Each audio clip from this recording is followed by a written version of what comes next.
qabatee tantiin adeema akka biqiltuu harkaa koo akka hin qubne miila koo anoo wallanaa daa'ima si qabatee tantiin adeema.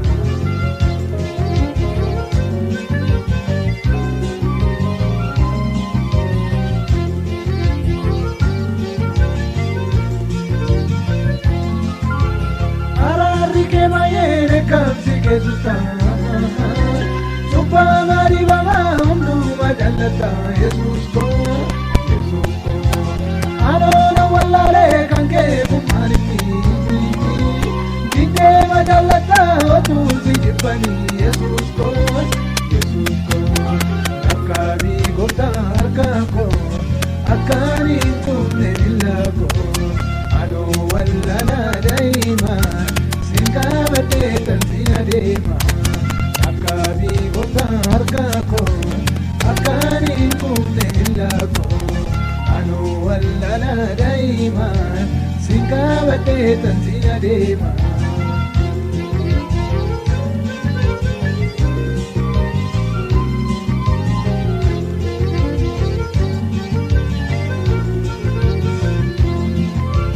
Sababii nabatee okeennatti bu'uun obbolee sangafaa akka keenan ta'u Yesus ko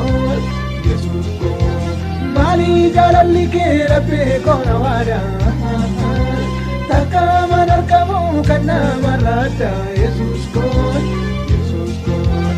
akka biqiltuu harkaa koo akka hin qubne miila koo anoo wallanaa daa'ima. Si qabatee tantiin adeema akka biqiltuu harkaa koo akka hin qubne miila koo anoo wallanaa daa'ima si qabatee tantiin adeema.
Bye.